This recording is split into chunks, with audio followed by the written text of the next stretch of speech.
Chapter. Let's go. More to welcome to the League of Trade.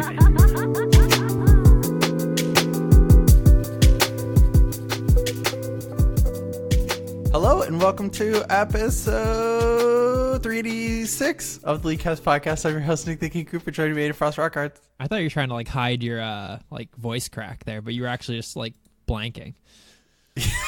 I had to scroll up to the top of the page to see what episode number we were on. Colton Blue Basket Sweat. Hey, I also thought that. No, actually, I knew you didn't know what episode number was. You never know, Nick. You always have to scroll to the top. Very true. Nick, I've only done about 6,000 of these episodes. Nick the Scroll King Cooper. True. Hey, this week we've got the patch being pushed back a week. We got a Vi-Weekly that we're going to be talking about since we are a little light on news. We've got a Meta-Kaiser where we may or may not discuss Kiana again. Roundtable question, a new cheese pick, some big boy LCS news, and we ended up actually getting quite a few emails at the very last second. But before we get into the show, let's talk about our weeks. Aiden, how's the past 7 days treated you? I just noticed that on the Podbean description for last week's episode, I definitely said that we talked about Kiana, which we definitely didn't. So we definitely did not. So I'm going to definitely keep that. And anyways, my week, I played League. I played mostly Teamfight Tactics, though, because that game's lit. I feel like I know an optimal strategy to always place 4th or above. So I feel like that might get a little boring, but grinding ranked is probably better than losing and having fun, because I appreciate winning. So sorry. I was just going to say, is that optimal strategy swapping to Elementalist at some point? No, just going Element. Well, kind of. It's going Ellie Ninja every single game. Because you need no characters early game for it, and then you spike with Ellie, which is fucking disgusting, and then you spike with 4 Ninja, which is even more disgusting. So no matter what, you're going to get, somewhere between 4th and 2nd, and then some games you'll even get 1st. I don't see a game where you get 5th or below, though. So that's going to be a little bit boring, I think, when it comes out for ranked, but I do think that's probably the most optimal strategy, is not going for a god comp to come first, but instead going for a very strong comp that's going to consistently get you top 4. Yeah, for sure. Which, I mean, I hope they figure out a better way to balance that, because I hope that's not the meta of just playing, hey, the most consistent comp available, but rather just adapting properly. But we'll see. Maybe I could be completely wrong. Maybe everyone's going to try to run that comp, and therefore then it becomes bad. But we'll see. Other than that, I played a bunch of 3v3 with Colton and Trevor. That was pretty fun for the most part. I think Colton and I played pretty well in 3v3. I just think I also think that a lot of the characters fit us better in that map, to be honest, though. Yeah, you guys did have to play against a lot of OP champs, though. I mean, Trundle? Are you kidding me? What was the one I complained about, too? Colton complained about Trundle. I complained about, what was it? It was in our loss, I think. It was Volibear. Oh, yeah, you guys did complain about Volibear. I forgot about that. I mean, somebody might have inted the Volibear in the early game. Because he was his ganks are undeterrable. He's too strong. Colton, we should play some more, though, of that. I had a lot of fun. I feel like we could grind out High Diamond and maybe Master. And I'll need to catch up to you for sure at some point, though. It's a little bit boring to play solo. That's your only problem that I'm ahead. Just play on your Smurf or something. I don't want to play more of that game if I don't have to. Come on. Anyways, 3v3 was pretty fun for the most part. I got to play Tom Kent's jungle because he's probably the best. I feel like he must be the best jungler on the map, even though no one picks him. He gets banned a fair bit, but we didn't have him picked against us once, right? But we normally picked it if it was open. Yeah, of course, but we didn't play against anyone who picked it, I guess, first pick. So it's not like it was pick ban, it was just ban. And then whenever we won with it, they would say, you're bad and you're only winning because you're playing that character. So, oh well. I hope that we can hit higher elo in 3s. I actually like the meta in that game. I feel like it's a cool, hey, you kind of bleed them dry kind of strategy versus Summer's Rift, which I feel like is very, very snowbally. but I don't know. It's pretty fun. Haven't played it in a while. Still super toxic community, but that's kind of fun, actually. Other than that, I don't think there's much else, actually. Colt, what about you? Yeah, so like you said, we played a good amount of threes. I played mostly mages, but a couple games on Garen. Garen's fun. He's stupidly strong on that map. Played a lot of TFT. I definitely don't go for like the same strat each game, but I do think that definitely, yeah, like Ninja Elementals is pretty good way to consistently get like, top 4. I think that definitely like strategies to win and strategies to get top 4 are not the same strategies, so excited to see what happens in that meta once ranked happens. I do think there's still a little bit more balancing to be done before that happens, though. Before it'd be a good idea to have a ranked queue. Aside from that, started watching Stranger Things Season 3. Enjoyed the first 2 episodes. That's as far as I'm at. Won't talk about any details because I'm sure there are plenty of people who haven't seen it. But yeah, that's pretty much my week. I guess this weekend a friend of mine had a birthday party and we were out at the bar playing volleyball real late. I was the designated driver. I didn't get home till like 3:30, so that was the thing. Yeah, some of the people in the group got very bevved up and then had to bring them to IHOP to sober up before dropping them at home. It was a good night though. I had a really good time. Was very sore the next day because I think we ended up playing volleyball for about 4 hours. But yeah, that was pretty well my week. I caught up on JoJo, so we're all back to live, so that's pretty hype. Hell yeah. Or not live, but we're all at the same part. I love watching it together. It's fun. So good. Yeah, dude, JoJo's great. So, on that note, Mr. JoJo, Mr. Leaguecast, Mr. Nick the King Hello. Cooper, how was your week? It was pretty good. I spent my 4th of July in the weekend in Austin, Texas, attending RTX, which was a lot better than I thought it would be, to be honest. It was really cool. Got to go to a lot of like really great panels, which was really cool. Super sick. Would recommend. And actually, like all 3 days were like really solid. Yep, and came back.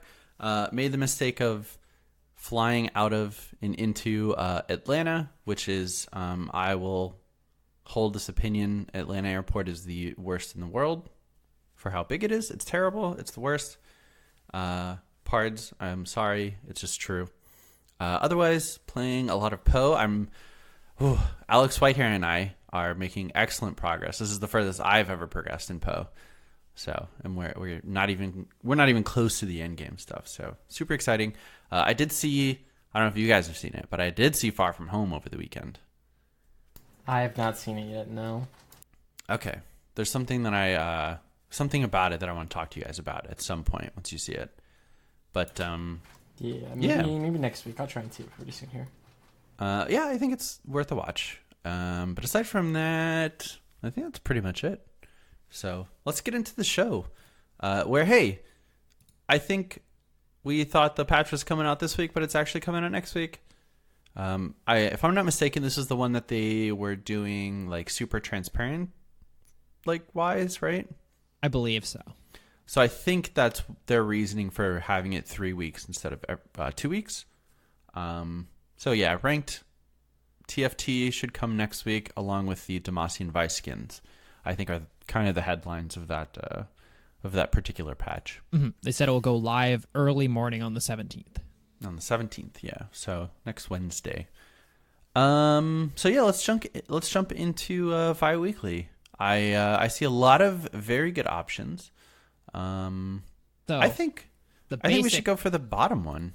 Yeah. I think that's a good idea. So like, I guess the basis of this was like today I like wrote a bunch of shit. I want to kind of start like a getting to gold series for like newer players or people who are like struggling to get out of silver, bronze, iron, etc. Mm-hmm. Especially because we haven't done something like that in a long time. Because I know we did like how to climb in every Elo series probably a year and a half ago, but it's time to bring it back.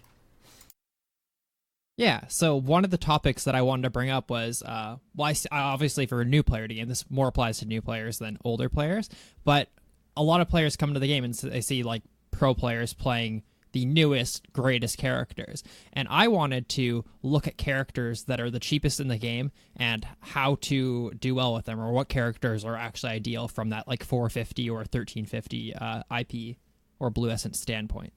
I'm trying to figure out what character is like the last character that's worth that. Like, I'm sorting it, but yeah, in the store, I think Vigar. I think Udyr's 1350. I think Vigar's 3150. Okay. So does it go Tristana, Tryndamere, Twisted Fate, Udyr, Vigar? Actually, I think I think Xin Zhao. Yep, is, it's Zillion. It's got to be Zillion's Zillion. the first one. Yeah. Yeah. So there is. And then Akali would be 3150, right? 4, 8, 12, 16, 20, 24, 28, 32, 33, 34 characters that are 1350 or below. That's actually a big part of the pool. I'm surprised there's that many. So if we wanted to start at like each role, who would you recommend from this like pool for like top lane of these characters? I'm not sure if Colton, you have it sorted by that amount. I do. I'm looking at there right now. I'd say I've seen Garen, so I think... Oh, absolutely. I think Garen is like right away the one you should go for. I think Garen is really easy to learn. I think he's really powerful if utilized properly. You know, I think you can get to Diamond playing Garen exclusively. I think you can do that with pretty much any character, honestly. Mm-hmm. But he's easy to pick up and learn, and it's kind of like and we'll get there, you know, the standard meme of, hey, play Annie. If you're top lane, hey, play Garen. Cheap character, easy to play. You'll learn how to pay attention to other things because, hey, you spin on them, right? There's not a lot mechanically happening other than maybe timing your Q or W properly. So that'd be my go-to recommendation for top lane. Yeah, recently Ritzy, the number one Garen in the world, hit Challenger playing only Garen. He plays it mainly mid, but still, it's like that's a character that I think most people look at as a low skill cap, even low skill floor, honestly, character, and kind of limited in where he can go. But the fact that a player can get Challenger playing it is like, you can definitely get gold. And I feel like it's actually like a great character for people to get out of silver with. I feel like just it allows you to focus on other fundamentals of the game other than your actual mechanics and stuff. And I think he's also relatively versatile, right? You can build him a heavy damage or a full tank build. So if maybe your team's not doing a whole lot, you can, you know, you can stack on some of those damage items and actually hard carry. All right, so jungle, is that next? Or Nick, did you have some? Alternatively, I mean, you've got other options too. I think Sion is worth looking into. I don't think he's incredibly difficult to play. And even playing him poorly is still fine, like, because you're just a big frontline body that people are going to hit. Mm-hmm. But yeah, there are some pretty good options. I think those are the two that would stand out the most to me, though. Yeah, for top lane at least. There's another couple that I think are really, really strong characters in the current meta, but I do think that if you're trying to learn how to play the game properly, if you will, I know it's a weird term for like a game where you can kind of play however you want, then these characters don't apply as much. I was thinking like Tryndamere and Teemo are both really, really good solo carry characters in my mind, especially at lower ELOs in the game, but they also do teach bad habits in the game. Like Tryndamere over split pushes more than you probably want to like learn. If you're already an established player and you understand like split pushing when to, when not to, then yeah, I think characters like Tryndamere, Teemo are actually good to pick up. But if you're trying to learn the game to get out of your current ELO, then I would probably avoid those and stick to more traditional top laners. Mm-hmm.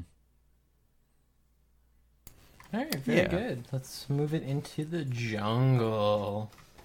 I think there's lots of good junglers on this list. Let me see here. There certainly are. I think the first one that should stand out is either Rammus or Warwick, I think. Yeah. Both are like super easy to play. I think they both have like pretty good uses in the current meta. Mm-hmm. They're not OP, but you know, they're going to get the job done. I agree. I think that Rammus like also hard counters certain comps. That playing a character like Rammus, if he's in your arsenal of junglers out of this pool, being able to have a character you can go, oh, they picked 80, so I should pick this, really will help your like understanding of like picking characters based on comps, honestly. I'd say honorable mention to my boy Amumu as well. He is very simple to pick up, and really it's just if you can learn how to hit the Q, he's highly effective at ganks, amazing team fighter, good for neutral objectives, tanky front line, lots of CC. I mean, he kind of has the whole package at a low price point and pretty easy to figure out how to work. I mean, Warwick and Rammus I think also are both pretty easy. I'd say of the three, current Warwick is probably the most difficult, but still very simple. Once again, I want to go back to the honorable mentions of like a character that you could pick up that completely is like viable in the meta, but doesn't teach you the right fundamentals of the role is Master Yi. He is another character where you can just smash through games with, but once again, he's going to teach you wrong things. He's going to teach you like this hyper carry mentality, where jungle usually is a role about giving buffs to your other carries, ganking, rather than power farming and trying to win the game 1v9. So I think he is like a strong character that you can play up to like Challenger even, but I wouldn't recommend picking him up, especially if you're trying to learn the role. I'd say opposite end of the spectrum, though, is going to be our boy Nunu. Because really, and again, like he is entirely the opposite end of the spectrum where on his own, I don't think he's a great character, but he will teach you how to properly play jungle, right? Nunu is the character where if you know your pathing, if you know what your priorities are, where to be at the right time, you can dumpster games with Nunu. I do think Nunu is a champion that maybe you shouldn't go to first. I think he's a little bit not harder to play, but harder to like position correctly and be in the right place and play optimally. Yeah, you need to have like high level jungle fundamentals, I think, to be effective with Nunu. So maybe not something to get you out of iron or bronze, but maybe if you're stuck in gold and trying to get that next step to plat, if you have those fundamentals down and you master Nunu, you can definitely do a lot with him. On a very similar note, I think Evelyn is another kind of trap in this particular set of champions. I think she's a little too difficult to play, and not nearly as effective as as a Rammus, as an Amumu, as the Nunu. I agree. Nice. Mid lane. It's actually the immediate go-to is Annie, though. Oh, wait, pardon me? Sorry. I was just saying it's a pretty, like, decent list. Yeah, it's not bad at all. Like, the immediate go-to is obviously Annie. Like, that is the character that people meme about, like, to learn the role. She's very, very similar to Garen in the fact that her limited mechanics allow you to focus on the other fundamentals of the game, warding, map awareness, CSing, other stuff, rather than like focusing on, hey, when do I use this ability? How does my character interact with the enemy and stuff like that? Yeah, I think it's tough. We start to get into like champions that are a little more complex. Is probably Vigar. Yeah, because again, he is your like he's a big old burst mage, scales into the late game, has okay wave clear, some CC. I think it's hard to get more simple. I mean, his E is a bit tough to land, but at lower elos, just putting it around someone, even if you can't like land the edge, is still effective. Yeah, it's one of those skills where hitting it is nice, not hitting it is still okay. Yeah, right. It's still like an area they can't play in. It's if you miss an Ash ult, you missed it. It does nothing. Yeah. If you miss a Vigar E, if they're inside the cage, they're still in a way CC'd. Like they're stuck in a small zone until it's gone, or unless they want to blow a mobility skill to get out of it. Yeah, I mean, Camille ulti, right, does the same thing where it's not actually crowd control, but it still functions like in a similar manner. Yeah, it's a good comparison. But yeah, I think those two are probably the most obvious. I special mention Morgana. I think she's gotten nerfed a little bit, so she's not as oppressive as she used to be. But I mean, super easy champion to play. You max W, you clear the waves, you run to other lanes, you got hard CC, you got a spell shield. I think those are the like standout ones. For the 80k, for the 80k role, I think literally all have- three of them are like top tier. 3. Ash, Sivir, and Tristana, all of them are like absolutely fine to pick up. Like I feel like the more complex AD carries that I wouldn't recommend to like lower elo players are like the ones like Jhin, Draven, even Kai'Sa. But these characters are still more than viable. Ash is like a little bit more utility, but Sivir and Tristana are just like core AD carries with pretty simplistic mechanics that are more than strong enough to carry games and like get you out of gold or get you to gold. Definitely. Not too difficult to play. Mm-hmm. Yeah, I mean there's only 3 options. So Yeah, and they're all good. yeah. Do we have any champions who you would not 80 carries but you would play like in a similar role? Oh, like in that like position is what Yeah, you mean? so like you play AP carry bot lane. None that I see. Yeah, I feel like they're all like the more high skilled characters that can like fight 80 carries in the game, like the Cassiopeias, even some of like the more like long range mages and stuff. Mm-hmm. Maybe you could get away with like Vigar or Morgana, but that just seems a little suboptimal. Yeah, I definitely think with like this current pool of like low costing characters, 80 carries are probably the way to go. Yeah, I think so. I think so too. All right, that leads us to one more. If we could dial the support helpline and get our... Hey, who do we have here? who do we have here to support our glorious pool of 380 carries? Looks like Soraka, Alistar, Janna, Morgana. Yep. And Tark is also in that tier, but I think he might be a little bit harder.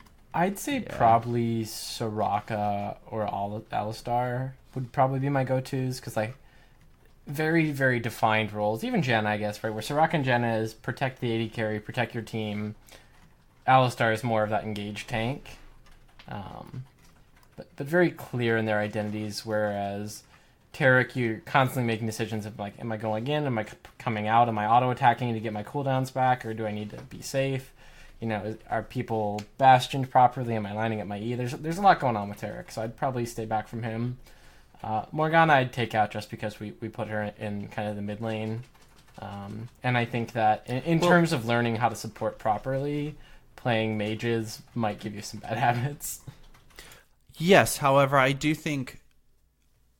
I would argue that we should leave Morgana in because she is so flexible. Because if you are playing, 50 ranked games, and all of them are on Morgana, that's a lot better than playing 50 ranked games split between like 2 champions and 2 separate roles. So I think there is some merit to like a champion that can do multiple roles and playing them in both of them. But yeah, yes, Morgana is like a little greedier than like a Janna or a Soraka, like a little more difficult to play, and probably not the best for teaching like the like Colton was saying. Sorry. Yeah, I think that's more than fine. I think there's actually a lot of good characters in this like cheap blue essence pool to like climb with. Honestly, I'm actually surprised with the amount. Are there any characters that, say, if they weren't a beginner of the game, they want to learn like a higher skilled character that they can climb harder with? Who would be your like overall like recommendations for like if a skill like a skill floor or skill ceiling wasn't like a go to? Would like any of your options change? Probably. I mean, realistically, the champions that we excluded from the list for being a little, difficult or not teaching the right mechanics, like Evelynn. Evelyn's probably the best jungler on the list if you're confident on your, on your play and can play her to a high level. She's probably the best champion to climb with, just because she's so hard to stop when she gets ahead. Mm-hmm. But I think as for it's tough because they all kind of... I don't think there's any one champion that can like 1v9 in this list. Like maybe Jax. I mean, my only like extra one I would include. I actually think our original list was really, really strong and some of the best characters in the not in the game, but like in this pool to climb with. The only other one would be TF. I think TF is like wild mid lane. He is like really, really hard to master, but he is a character where you can win your lane by constantly shoving it out and then affect the rest of the game. And I feel like I wouldn't recommend that to a new player, but if you're experienced and you just think that you aren't playing characters that affect the map enough, or you don't have enough characters due to like, I mean, it's hard as hell to get blue essence in this game, then pick up TF. Honestly, if you can like spend time learning that character, you can like start shaping your games pretty hard. Yeah, and I feel like it's only gotten easier to play Twisted Fate as time has passed. Damage has gotten a lot higher, but the amount of sustain that you get in lane from runes and like Corrupting Pot is immensely like it changes matchups entirely, like just because of that. Yeah, I agree. Yeah, so doesn't have that stigma. I remember he used to have this like, oh, if you pick TF, you're gonna lose lane, like to everyone, like except maybe Karthus. But I think there's some really good like champs on here, and you can certainly climb really high with any of these champs. What amazes me is like the price of probably all these 1,300 and below characters is probably the same as like 3 or 4 like 16 or 6,300 characters. Like, so honestly, if you want to expand your pool, like purchase like the lower costing characters. You can easily climb with these. Like, you don't need the newest and the flashiest characters in the game. Yeah, I mean, I think buying every single 450 champion like is a baseline, right? Easy. The 1350s are where it starts to get a little more like, if a character looks interesting, you can pick them up. Otherwise, you can save for more expensive champions. But you can absolutely climb with these, this list of champion over something that's going to take you, 40 games to unlock that you may not even like. Yeah, right. And again, like, consider it this way: like, you can buy, I think, every 450 character for the price of one 6,300 character. Yeah. Right, because that's like 15 or so. Yeah, and it's not like the 6,300 like characters are OP compared to the rest of them. So, I agree.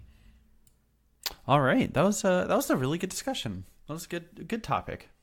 Yeah, you guys should try to climb with us. I think you'll do well. Just shows you don't need infinite blue essence to win games. No, this game's pay to win. Yeah. Yeah. Sweet. So, do we talk about Kiana on this episode? I think we should. Question. She's been out for like 3 weeks now. When we talk about Kiana. So, Kiana, the newest member of the League of Legends. Why don't we look at her abilities while I try to scroll through, and then I'm sure that sounds great. So she's elemental character, AD assassin, does big damage, has nutty scaling, is a highly skilled, highly difficult character to play though. So, like, disclaimer there, it's tough to play her very well. It might be one of the hardest like champs in the game to play like super optimally. Her passive is Royal Privilege. Her first basic attack or ability against each enemy deals bonus damage. Her Q is Elemental Wrath / Edge of Ixtal. She swings her weapon, dealing damage with a bonus effect based on the element that she currently has. And she gets elements by using her W, Terra Shape. She dashes to a location and enchants her weapon with an element. Her attacks and abilities deal bonus damage while her weapon is enchanted. And her E is Audacity. Kiana dashes to an enemy, damaging them. And there's a mechanic where if you use your E and then use your Q during it, it will aim your Q at the target that you E'd. So super nice. Her ultimate is Supreme Display of Talent. She sends out a shockwave that detonates whatever element she hits with it, stunning and damaging nearby enemies. So yeah, like Colton was saying, she is an AD assassin character. I've primarily seen her mid lane. I think she is also okay in the jungle. She's not great. She's not great, but I think she's certainly playable. Gives her more access to her to each of her elements. For skill order, I think QEW, although I see people maxing W second. I don't think the W lowers the cooldown, which is why I didn't happen to max it. For summoner spells, Flash Ignite I think is what you take every single match, honestly. Maybe TP, like if it's a difficult lane. Keystone would be Electrocute. The other runes, Sudden Impact, she's got a ton of dashes. Either Eyeball Collection or Ghost Poro, in my opinion. Ravenous Hunter, and then you can go Triumph and Coup de Grace, or you can go Sorcery with like Mana Flow and Transcendence. And then you go double offense with Adaptive Force, and then your flex pick should either be Armor or Magic Resist, depending on the lane that you're in. And then build. So I don't have a ton of games on Kiana, but Lethality certainly felt better the 2 games that I played. I think Duskblade, super good. Yumu's super good, obviously. Black Cleaver, super good. I actually really enjoyed using Trinity Force on her. I think it works really well with her, but it is quite expensive. And Black Cleaver works super well. So can't build both of them. Yeah. You finish it up with like a Guardian Angel, Maw of Malmortius. Sterix would be fine. You got options. You definitely do. I think, another option is just like go all the lethality and then just get a Last Whisper. Like, I think you can skip out on some of the health if you want to. And like, so you've got your stealth proc. So I think Duskblade is really good for first item because you can proc it yourself very easily and pretty often. Edge of Night is nice, like Lefty was saying in chat. She can proc it while she's in the stealth from her Q. Oh. You have enough time in there that you can have a spell shield when you come out. Interesting. Which is kind of nutty. And then, like, if you just have all that lethality and that flat AD, you blow people up. Mm-hmm. For sure. But definitely some options there. And, like, again, depending on your lane, if you're behind, maybe go that tankier build. I think she's kind of similar to like a Talon that way, where it's like if you're crazy ahead, you just want that flat lethality to pop people. If you're a little bit more behind, you might want to start going some of those tankier things like a Black Cleaver and a GA. Mm-hmm. Definitely. And then boots, you've got options. I think Merc Treads or Ninja Tabi are pretty much what you should pick. But she's not, super dependent on her boot selection, so it can be pretty much anything. Do we have anything else to add for Kiana? I don't think so. I think, again, it's going to take a lot of games to really get her down and be good at her. So if you are going to commit to Kiana, it's going to take a while before it pays off. Yeah, for sure. But she's super cool. Her character design is awesome. If you use any emote within 10 seconds of a takedown, she dabs. Which is, she can't be that low on the tier list if she dabs. Mm-hmm. What do you guys think about her win rate being like 40%-ish on every roll? I think it's fine. She feels strong. I think she is like by far the most difficult champion that's been released in a while. Mm-hmm. So this is something that we'll probably see Kiana buffs, and then people will figure out how to play her, and then she's gonna wreak havoc everywhere, and then get nerfed / gutted. But I think she's in a fine spot. In fact, she might actually be too strong. Mm-hmm. But we'll see. There's just like this eternal problem with like releasing characters where if they're skilled to like difficulty, right? And if that skill difficulty is too hard, then the average player can't play them, right? And they're bad. Therefore, people pick them less. Therefore, there's less data on them, and less things that are found out about them. Therefore, less things are learned, and people are even worse on her, and she doesn't evolve as quickly, so they have to buff her. Whereas if they release a character who's like actually easy to play and overpowered, or like at least by the masses overpowered, then they can immediately adjust her properly. I think with characters like Kiana, though, like it's just problematic that she's not being picked enough. Like her pick rate is like highest pick rate is for Min. It's 4%, it looks like. Yeah, pretty low for a new character. Yeah, it's extremely low for a new character, and I just feel like that's problematic. Like she probably will get overbuffed because of that, even though she might be like balanced. Mm-hmm. Yeah, it'll be tough. But super interesting character. Would recommend at least trying her. Nice. And she only has one skin, so we don't really have an option. I think her skin's cool though. I do too. I do too. I like the little crown. Also, it's important to note that pro players are doing well on her in solo queue. Like whenever pro players play her, it's like above 50% win rate, despite her overall win rate being like almost 40%. I mean, she seems like a high elo / pro play character. Mm-hmm. So I mean, I don't think that's too surprising. I've seen a lot of Broken Blade clips of him just like actually styling on whoever he's playing against. He seems to love that character. Yeah, she's super cool. Yeah, I think that's it. Play some Roundtable. Kiana. Roundtable. Last week's question was, what hidden stat would you like Riot to publish about League? From our Discord, Guitar Guru said how much money the average player spends. I'd actually be That's a good interested, one. like out of all the League players, how much like the average for an account is. It has to be low, you'd assume, right? It's like funded by whales overall. I would imagine somewhere between like $50 and $100 per person. Oh, I thought it'd be way lower than that. I think it'd be around $20. Mm-hmm. Because Well, I I mean- think there's a lot of players that exist that have $0 spent, and also a lot of people, right? So like for example, myself, right? I have a couple of Smurf accounts, and I'm not purchasing RP on any of my extra accounts. That's fair, but how much, like, over all your accounts, right? If we took your main account, how much you've spent on it, and then divided by the number, like, that's got to be more than 100 each, right?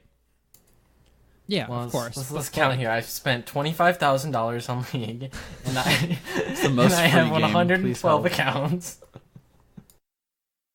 No, but like I think it would be cool as a statistic to see overall like average like based on every account in League of Legends, right, Nick? And then factor out all the accounts that have $0 spent. That would be interesting. Okay. So like it Yeah. would be a number for like it would be a very low number for every account overall, I would assume, like 10, 15, maybe $20 max, right? And then And if you take out the zeros, yeah. yeah, then if you take out the zeros, meaning people who do actually spend money on the game, what's the average? And I feel like that number would be pretty crazy. Okay, so like when people spend money on the game, how much on average do they spend? Yeah, that'd be cool. Gotcha. Because I feel like they have systems like obviously transferring it to a digital currency where like you can never get the right amount for the thing you want to buy. Like those are tactics Yeah. that just cause people to spend more and more money, and it works. I mean, it's done for a reason by every company. Broken Banjo said average rank of people who started playing at the same time as you. I think that would be really Oh. cool. Like the same patch, it shows you all the average rank for everyone who started playing the same patch as you. That would be super cool, I think actually. that'd be really interesting. I think another way to do that would be like some people within like the same like it'd have to be stratified, but like number of games. Because I think that's right more descriptive of what you're really trying to look at there. Right, because like me and Aiden may have started playing the game at the same time, but like our number of games could be drastically different. They probably are. I bet you have more than probably not Yeah. more than double. You probably have like 1.5 times my games. I bet. I have a significant amount more games than you probably, yeah. Yeah, but how much of that is split across different accounts, Colton? Not too much. There's only like one Smurf account that I played a lot on. Okay. Yeah. Yeah, and I guess you still do play a lot more on your main. Mhm. Yeah. Roberta said, win rate versus how often you flash your mastery. Like, does your win rate go down if you flash it too much? So it's funny. I bet you, just based on like correlation between people who have mastery on the characters they're playing, Yeah. like are more experienced on them, therefore their win rate's higher. I bet you that there actually would be a correlation there, just because of that, right? Because you can't There's- spam it on characters that you haven't played. There's also something to be said about like a lot of people will flash mastery after having done something successfully. So it's Yeah. like it filters itself a little bit. I think it'd be fun if it was just like any emote in general, like number of emote spams versus win rate.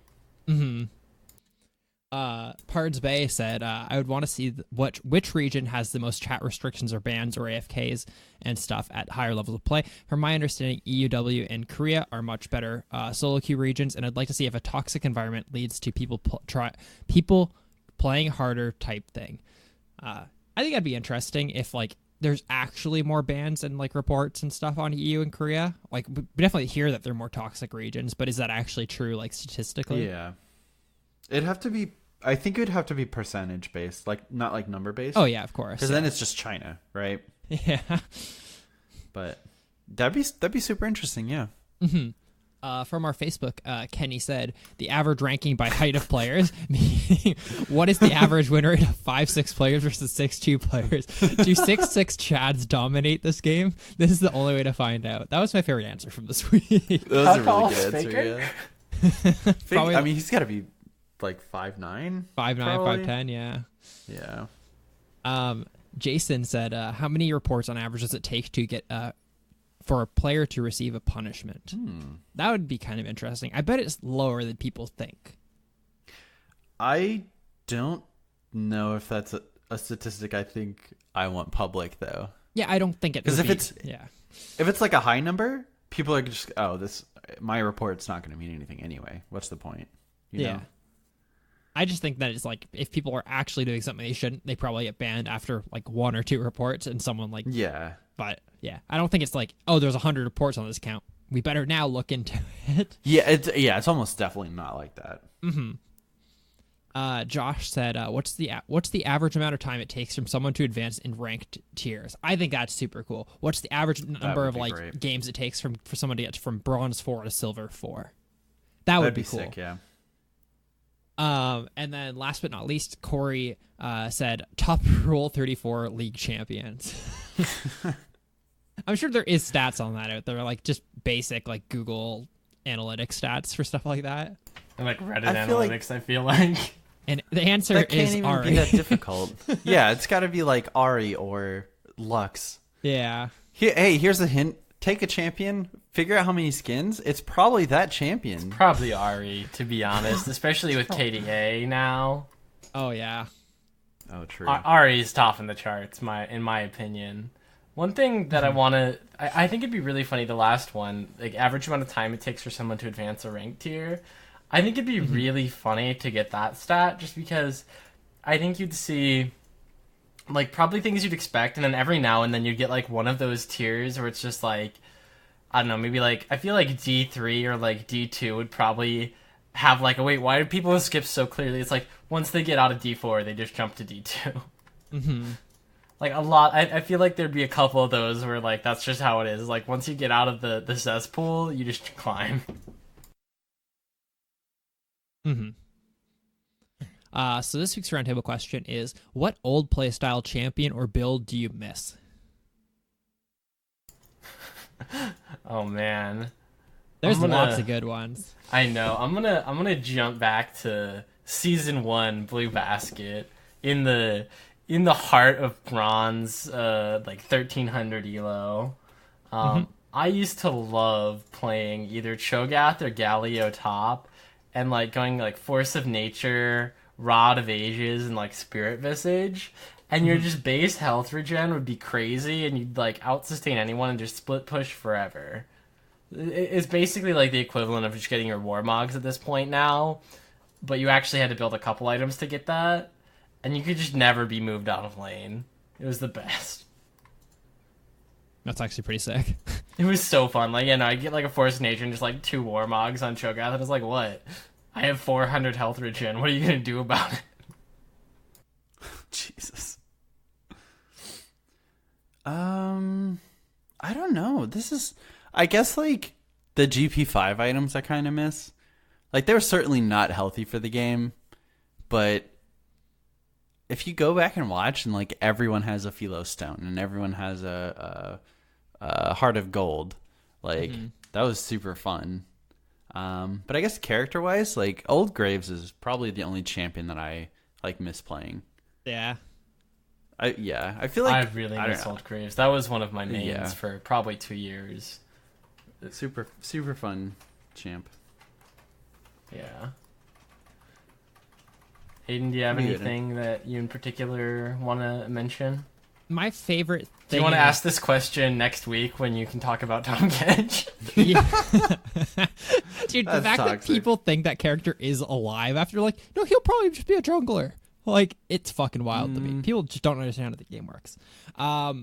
Anyways, mine is probably... So, I have a gimmicky one that I played that I don't think was ever good, and a good one. The gimmicky one was Deathfire Grasp Lysandra.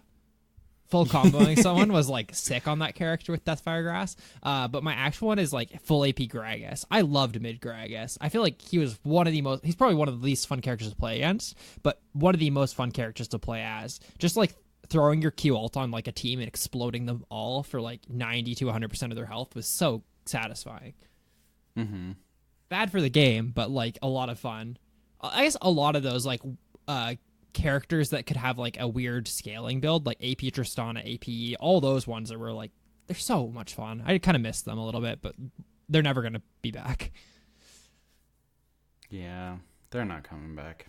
Which Probably is, for the best. yeah, probably for the best. I don't know. I just miss it a little bit. Mm-hmm.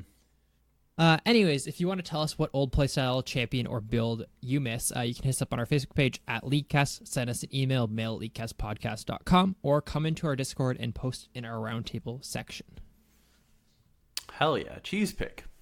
All right, so we have another TFT-inspired cheese pick this week. So this is going to be a Lulu top, and you're going to basically go like an on-hit attack speed Lulu, but with a Spear of Shojin. And for those of you who don't remember Spear of Shojin, because it's not a very good item, in real League of Legends, it does not make your ultimate come back up sooner, but it does give you cooldowns back on your basic abilities. So you ult, and then for the next few seconds, you have increased attack speed, and your basic ability cooldowns are lowered on hit. So with this build, you're gonna go top lane. You start fighting somebody, you start like stacking up your Ginsu's Rage Blade, and they think they're gonna beat you, right? They've got like a 1500 health advantage. Boom, you ult. There's like 500 health right there. Boom, polymorph. Wait, auto. Polymorphed again. They are fucked. You can bait anyone and outduel. I think this could actually be really fun. You definitely need to get 2 or 3 items before this synergy actually works, but I think it would just be so funny to like actually pull off against someone. I feel like you could at least get 2 in a row, if not 3 at high enough attack speed. Yeah, I think so too. So that's you that's go the lethal cheese tempo, right? pick. Yeah, I'd probably go lethal tempo with this. Nice. Aiden, can we get a judgment on the field? Ooh, he AFK'd because he knows male fight's coming up. LCS section. Tell us about it, Nick. LCS. Boys, the streak is over. The age of darkness is gone. The age of light has begun. It has now been 36 days since TSM has defeated CLG on the Rift on the battlefield of League of Legends. Yeah. Yes, after 1,176 days of TSM just bodying CLG, it's over. They've done it. They finally got a win. Finally. And it was like not very close. Don't tell Lefty. It wasn't very close. But that's super exciting. Some I've big already news. watched it. That's some big news. I've already watched it 2 times. Yeah? So You gonna bust out the dragons later? maybe. But yeah. NA's pretty close. I won't say like interesting or good, but I will say I think there are 6 teams within like 1 game of each other, which is pretty insane. I don't think any team has been mathematically eliminated from the playoffs yet, which is also pretty wild. But I think there are a big like 3.5. Depends on which version of TSM shows up. That's fair. Yeah. But yeah, it's they're just so free, you know? Free SM. Hey. Pog. Hey, Rift Rivals, Korea and China. There were some fun highlights from that. Yeah, I heard Korea actually like won. I didn't watch like any of the actual games yet.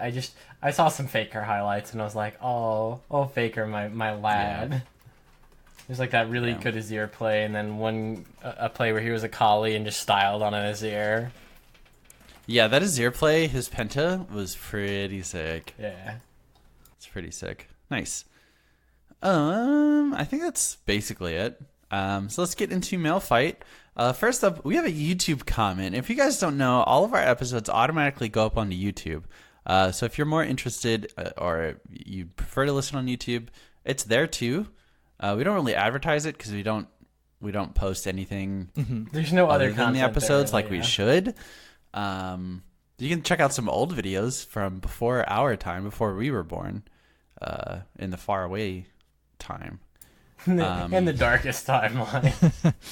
But Fan Tom 2, Fan Tom, not 2, 2 months ago, we just stumbled across this comment. He said, "I've been listening for 2 years now. This is my favorite League podcast. I appreciate the week discussion. Keep it up." Fan, thank you, bud. I hope you continue to listen on YouTube. And hey, you comment whenever you want, my friend. Yeah. You got an instant in to the fucking Mail Fight show. Mail Fight portion. Hell yeah. Thank you for giving us half of our views in total. Yeah, Fan. If you update us if you're still listening. All right, next email is from Divine Athenium on Facebook. He says, "Hey, I listened to an episode where you guys said Not is good solo ranked support, and I would have to agree. I went from Bronze 2 to Silver 4 just using him. I love listening to your podcast while I work and look forward to more episodes. What champions do you think are best for solo ranked in each lane? See earlier discussion if you're on a budget. Past that, who are some other good characters if you got the big bucks like I'm sure Define Athenium has?" Well, I think we should limit it to champions that aren't like necessarily mechanically challenging. Because he did climb to Silver 4, so I'd imagine he's still probably in that area. So maybe you shouldn't mention like, hey, play Kiana while she's busted. Yeah. But like in the top lane, who do we got? Tom Kench for the next 7 days. Play Tom Kench for 7 days. Otherwise, I think like Renekton is super strong right now. I think Garen, honestly, really easy to play, frustrating to play against, pretty good. I don't think Mordekaiser is too mechanically challenging. The only problem is getting around his ban rate, which is like 70% or something like that. Yeah. But if you do get him, he's actually like you can probably pick him up like one game and like learn him after that. Then you can play him in ranked, just like a character in your arsenal. He's pretty simple. Yeah, and super good into melee characters, which a lot of top laners are. That being said, champions like Nico, Kennen, Aatrox, those are all a little more challenging, but super good. Yeah. In the jungle, I honestly think Rammus, like, super easy. He's not hard to play. Like in team fights and skirmishes, actual like jungling is pretty easy. Even if you fall behind, you still get super tanky. I have a good one, Go Nick, for it. for that role. This character has such a fucking low like pick rate, but I think she's fucking insane. Vi is crazy. Why doesn't everyone just play Vi every game? Like, Yeah, Vi's super easy too. super easy clears, like super healthy, super easy ganks with like all your abilities. Your ult is fucked late game. Like you just click on the 80 carry and you're on them, then you can just 1v1 them because your character's wild. Like I feel like she's one of the better junglers in the game. I think Evelyn's probably the best jungler in the game right now, but after that, like the easy to play characters like Vi, Hecarim, Rammus are like definitely up there. Hell yeah. Yeah, Hecarim kind of like... Oh, I guess they fixed the bug, right, with his Q? Quote bug. Yeah, I was wondering why he like dropped super... Because he was pick ban every single game. He's still very strong. Though. Yeah. Mid lane. I mean, again, like we said it before, we'll say it again. Annie, just pick Annie. you can learn how to play the game other than that. I'd say Malzahar is another big one where easy to play, high impact, and is going to work no matter what. Yeah. Yeah, I think those are two like super good options. 80 carries. I mean, always Caitlyn. She's kind of like the 80 carry to learn how to play 80 carry. Ezreal's super good. Who are some other like I think Jinx is like pretty easy to learn, and she's super good. I hate recommending Jinx because I always think she's shit, but dude, she's probably like one of the better 80 carries in the game right now. I think she is, yeah. I've been playing a lot of her actually recently. I think she's so strong. She's a lot of fun too. And I actually really like Essence Reaver first item. I think the cooldown reduction, by the time you finish Essence Reaver, your zap is like level 3, and even with just Essence Reaver, it's on like a 3-second cooldown with like a second slow, and it does so much damage. Yeah, I think Jinx is probably one to pick up, and then support. So I have 4 for support, and I feel like two of them are in one direction, 2 of them are in the other. The 2 like ones in the more like utility direction are Lux and Nami. I think Aftershock Lux is probably the strongest support in the game right now until they nerf Aftershock again. They're trying to nerf Lux, but why don't they just like gut Aftershock just shouldn't be what it is. I don't think you can fuck up playing Aftershock Lux either. You just do a ton of damage and you take 0 because it's super strong. Nami's probably the best enchanter in the game right now, in my opinion. She's probably she's probably the hardest enchanter to play though, right? I guess. She's super difficult, yeah. She's got the HP of like a gnat. And she has like kind of some mechanically intensive abilities.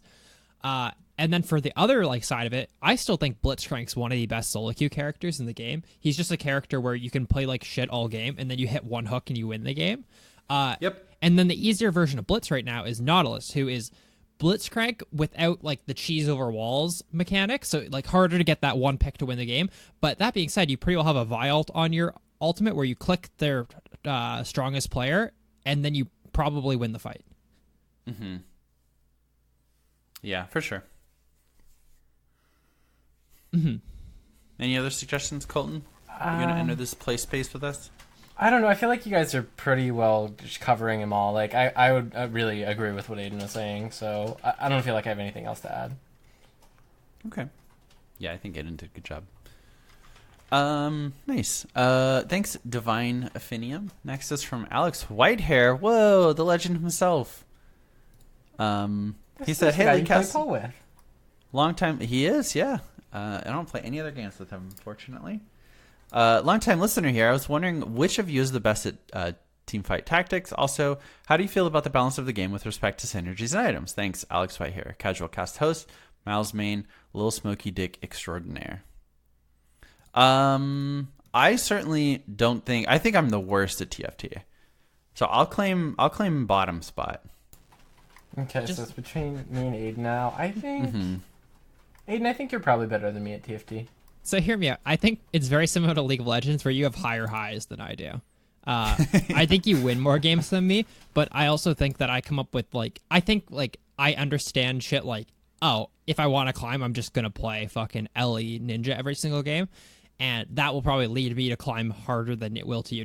I wouldn't say it makes me a better player, even though I might be higher ranked if I take that strategy.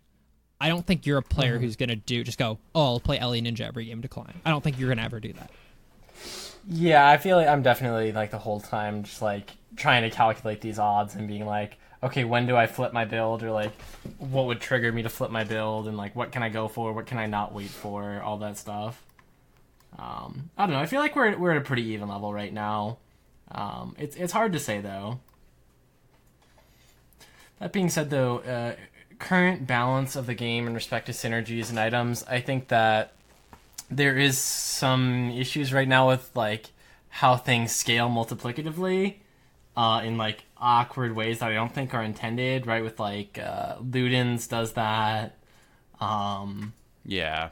I think Locket does that as well. Yeah, Locket. I think the fact that you can do stuff like Assassin Graves, like, I don't know, I feel like that probably wasn't something that they ever thought about.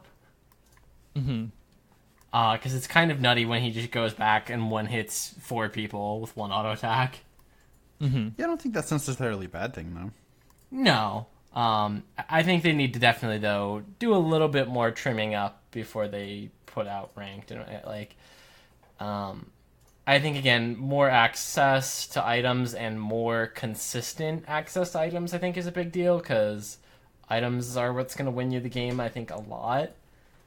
Right? Like, some player might just have 10 items, the other one's going to have 8, and even if the person with 8 items outplayed the other one, they're going to lose. Yeah. I think that's fair. So I think it's in a pretty good spot, though, so excited to see the ranked ladders. Do you think there are any like terribly strong synergies? Yordles are kind of gross. That's the only problem I have. The Yordles are pretty gross. Yeah, 65% dodge chance is tough. Especially when they have a lot of CC on Yordles anyway. Right, the only Yordles without CC is Vygar and Tristana. Yeah. My only problem with Yordles is the fact that it is a strategy that hard counters every build in the game except for sorcerers, which hard loses to. So, like, I hate builds like that where it's literally, I hope they don't go this thing. You know what I mean? Like, your win con is someone not building something. Like, that's just, it seems a little bit silly to me. That being said, I think that brings up a point. Like, the other day you were running an assassin team, and like 3 of us instantly like did everything we could to get Phantom Dancers. Yeah. And like that I don't think is often enough like a choice that you can make because of how the game is currently structured, where it's like I'm going to try and build in response. You don't normally get a chance to do that, which I think would be fun if you had a little bit more leeway there. I mean, obviously getting hard countered like that feels like terrible, right? If I'm running a sorcerer's team and all of a sudden this person picks up like 6 Negatron cloaks and it's like, well, GG. But yeah. Nice. Thanks for the email, Alex. I know you're listening to the whole show, so you can hear us discuss this, so I want to give you special thanks, my buddy. Don't worry, there's more funny ha-has on the way. Oh, yeah? Why are Like we the next expecting email. these shit questions? Why are we like I don't respecting know. them? Like, honestly. This next email is from Kennedy. It says, "Hey Leaguecast, longtime listener here. With TFT being the newest game mode added to the client, I was wondering, who do you think is the hottest, smartest, and overall most successful member of the podcast? Thanks." I already know the answer to this, too. So I was like breaking it down. I was trying to think, what does Kennedy mean here? So I looked up the average temperature for the week in Chicago, Florida, and Coburg, and the hottest It's is actually me. it's actually Chicago. Chicago by like a fair bit actually. So Colton's It's obviously real the hot hottest. here right now. Damn. Colton's obviously Very the hot. hottest out of us. Smartest, I mean, I think I'm the only one with a university degree right now. So shit, I think yeah. I'll take that. And then overall most successful, Nick, you're doing school and a job right now. You're working for the governor's office. I am. You're about to be the governor. Did you know he's Mr. Leaguecast? That's a really impressive title. I think Nick is Very definitely the most successful. successful though. Wow. This So man, we're, like, he pretty well drives balanced. a pretty new fucking car too. He's got a nice car. True. Together, we are one decent person. Yeah, together we form one okay individual, like One a regular solid good 6 guy. out of 10. Nice. Thanks for the Hey, email, thanks, Kennedy. Kennedy. I appreciate that. That was a good email. That was a good response. Next email is from Dafuda, our pre-show guest. Said, "Hey, I've been getting back into League recently. Just hit level 30 as well. I like playing League, but I am so bad. My CS is garbage, and I can't seem to find a role that I enjoy consistently. Any tips to find a role or any ways you found League of Legends to be more enjoyable?" So one thing just off the bat, I'd say especially like current state of things, if the actual mechanics of League are tough, give TFT a try. Mechanically, very easy. That's toxic. Go play back- Roblox. What the fuck? Go play differently. back to League of Legends. No, I think that's one thing to note though. For like I think there are a lot of people that struggle with like hitting a hard cap mechanically, where they're like, I just am not getting any better. So like, if the mechanics of the game specifically are what you're struggling with and finding is the unfun part, maybe give it a shot, see if you like it. That being said, let's talk about ways to make LoL more enjoyable. So, I mean, I feel like we don't have the best viewpoint for this, because they're pretty much, like, sold on playing League until they won't let us anymore, I think. Yeah, it's easy. Just become addicted so that your happiness in life is determined by your elo, and that you fall into a dark, dark depression when you fall back down to D4. What's the Tyler One quote? I'm addicted. I can't stop playing. I think he has two paths, though. I think it's one, practice CSing, or two, play support / jungle. Honestly, though, it's either you do refine your mechanics and try to find mid, top, and AD carry more enjoyable because you'll be better at CSing if you actually like work on it, or you can avoid it, which I don't think is a bad play. But if you said you recently hit level 30, then you maybe want to try out learning that mechanic first before you completely cut it out. Yeah, it's definitely something to pick up, and I think even if you're not great at CS, like if you're not great at CSing, it's not required for junglers or supports as much. But I think a lot of the mechanics that go into CSing properly are mechanics that go into smiting properly, and you're gonna get flamed real bad if you don't smite well. So, I mean, let's give them that old, like, season 1 advice. Hey, go into a custom game, a practice tool. Don't buy any items, right, on a champion that you are interested in playing. Don't take any beneficial runes. CS for 10 minutes. If you're at 100, you can stop. If you're not at 100, you restart, do it again. That's the old school stuff. Before everyone was super good. Yeah, that's true. But I mean, realistically, like, you just hit level 30. Probably don't have too many games under your belt, honestly. Just keep playing. If you like the game, you'll get better at it eventually. Or you won't. And playing with friends is also going to make the game more enjoyable. Sometimes. Sometimes, that's fair. Playing with friends can make the game more enjoyable. You can also, ARAMs is a good way to practice characters, learn kits, without, again, having to maybe focus as much on last hitting. That being said, it can also be very good training for last hitting if you're competing with other people for last hits. That's true, yeah. You get some plumbles, get some plimbles. Yeah, there you go. Practice those. I don't think we ever described that on the show. Nope. I don't think we should. No. You guys can all... Hey, next week, send us emails about what you think plumbles and plimbles are. Yeah.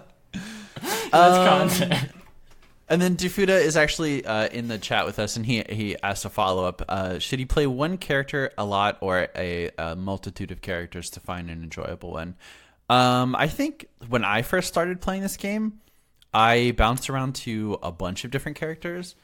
I honestly, I spent a lot of time like looking at splash arts and skins and looking at lore, reading lore to find like characters that were actually super cool. You remember the power levels? That I was super interested in. Yeah. Which like had the defense and stuff. Yeah. I used and that. they were like, oh, wasn't Rammus like he had like max. high power levels and everything? Yeah. He was Oh my crazy. god, I remember that fucking graph. God, it was so bad. It was so bad. Yeah, I mean, but your best bet is like go through all the characters. If any of them stand out to you, like from a visual perspective, then you can start, diving more in depth and like, ooh, okay, I really like Orianna. Oh, okay, she's got this like super unique, interesting playstyle where she's controlling herself, but like kind of the ball too at the same time. Stuff like that. If those stand out to you, then you can start to hone in on a specific like niche or genre of character that you enjoy playing. Hot take, And, if Yumi attaches from to there. Orianna, she should be able to control the ball. Yumi should just attach to the ball. Yumi just becomes the ball that moves around freely with her movement. That'd be sweet. I wonder if there has to be some special interaction between like Zone Chaos and Yumi, right? Maybe. I But there will should. find out. There's not, but there should. Yeah, there should be. So hopefully that helps, Defuda. Yeah. And obviously, a way to enjoy your increase your enjoyment of League of Legends is obviously to listen to the show because we're the best. Also to give us lots of money. Yeah, Thank all you. the money. Thank you. Money, please. Next and final email. Repeat email from the same person on the same show. This is from Alex Whitehair again. Says, long-time listener here.